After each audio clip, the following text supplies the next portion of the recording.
Samajwadi party से निष्कासित विधायक पूजा पाल ने पार्टी नेतृत्व और विशेषकर पूर्व मुख्यमंत्री अखिलेश यादव पर कई गंभीर आरोप लगाए हैं। उन्होंने कहा कि सपा से बाहर होने का उनका असली कारण केवल और केवल मुस्लिम वोट बैंक को बचाना था। पूजा पाल का कहना है कि पार्टी नेतृत्व इस डर से पीछे हट गया कि अगर उन्होंने अतीक अहमद का मुद्दा सदन में उठाया और उस पर कार्रवाई की गई तो मुस्लिम वोट बैंक उनसे छिन जाएगा, मुस्लिम वोटर्स उनसे नाराज हो जाएंगे।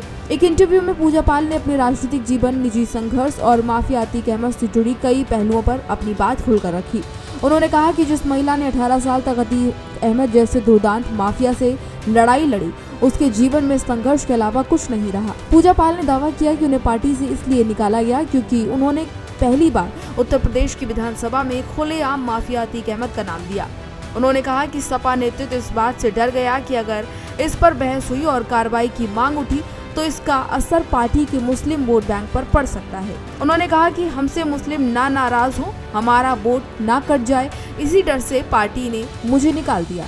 इसके साथ ही पूजा पाल ने आगे ये भी कहा कि अतीक अहमद को किसी धर्म से जोड़ना गलत है।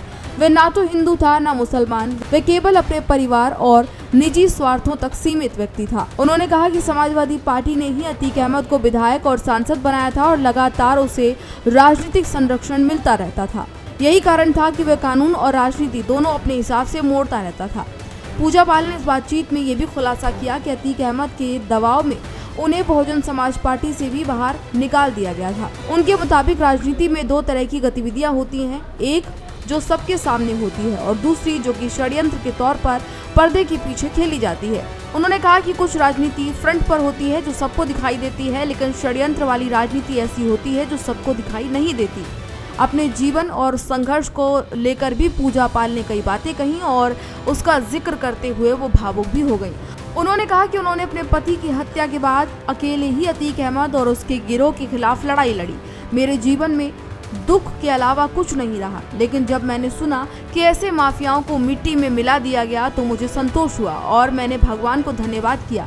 उन्होंने ये भी बताया कि जब उन्हें मौका मिला तो उन्होंने मतदान के जरिए उन ताकतों को जवाब भी दिया जिन्होंने उनके परिवार को तबाह किया। पूजा पाल का ये बयान ऐसे समय में सामने आया है जब उत्तर प्रदेश की राजनीति में 2027 के विधानसभा चुनाव को लेकर समीकरण को लेकर जंग चल रही है। ऐसे में उनका ये आरोप सपा नेतृत्व पर सीधा हमला माना जा रहा है, खासकर उस पृष्ठभूमि में जब सपा मुस्लिम वोट बैंक को साधने की कोशिश में जुटी हुई है। पूजा पाल के बयान ने न केवल समाजवादी पार्टी बल्कि अन्य विपक्षी दलों के लिए भी मुश्किल खड़ी कर दी है। उनके आरोप ये संकेत देते हैं कि सपा ने अपने राजनीतिक हितों और वोट बैंक की राजनीति को प्राथमिकता देते हुए एक महिला नेता जिसने सालों तक माफिया के खिलाफ संघर्ष किया, उनकी अपेक्षा की। पूजा पाल का यह बयान न केवल उनके व्यक्तिगत दर्द और संघर्ष की कहानी को बयां करता है, बल्कि ये भी दिखाता है कि प्रदेश की राजनीति में वोट बैंक किस हद तक अहमियत रखता है। उनका यह आरोप मुस्लिम वोट बैंक काटने के डर से उन्हें बाहर का रास्ता दिखा दिया गया, आने वाले दिनों में उत्तर प्रदेश की राजनीति में गहमा-गहमी बढ़ा सकता है।